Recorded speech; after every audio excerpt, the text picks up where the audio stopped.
Andhra Pradesh cable ఆపరేటర్ల JSC joint action committee cable operator మిత్రులారా, AP fibre అధికారులు గత 5 ఏళ్ళు ఏ విధంగా ఉందో ఇప్పుడు కూడా సేమ్ అంతకంటే బాధలు ఎక్కువయ్యేదాకా తగ్గలేదు.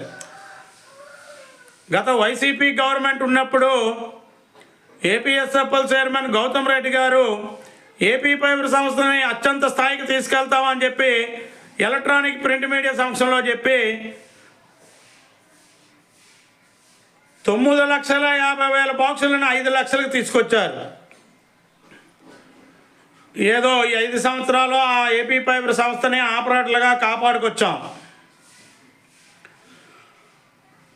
దేవుడి దయ వల్ల కూటమి ప్రభుత్వం వచ్చింది, కేబుల్ ఆపరేటర్ జీవితాలు మారుతాయని చెప్పి ఎదురు చూసాం.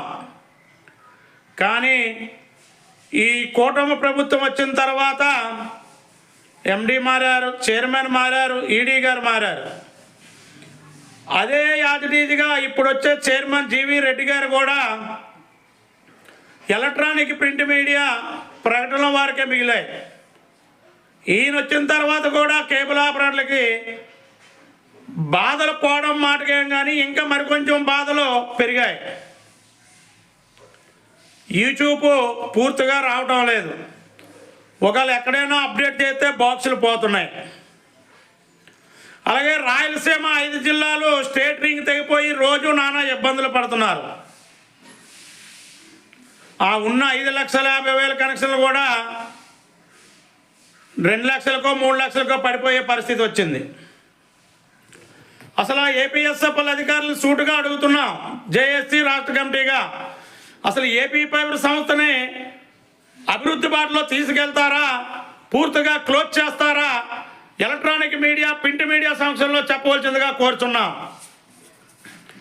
ఎందుకంటే ఇది చంద్రబాబు నాయుడు గారు మానసపుత్రిక అయిన ఏపీ ఫైబర్ని బడుగు బలహీన వర్గాలకి అత్యంత స్థాయిగా తీసుకెళ్లి త్రిపుల్ సర్వీస్ అందించాలని చెప్పి లక్ష్యంతో పెట్టిన ఏపీ ఫైబర్ సంస్థని ఈరోజు అధికారులు దాన్ని ఎంత దుర్వినియోగం చేసి అత్యంత నాశనం చేయడం చూస్తున్నారు. గత ప్రభుత్వ హయాంలో ఏపీ ఫైబర్ సంస్థలో లోకేష్ గారు అవినీతి చేశారు, చంద్రబాబు నాయుడు గారు అవినీతి చేశారు. ఆయన 5 సంవత్సరాలు గడిపారు.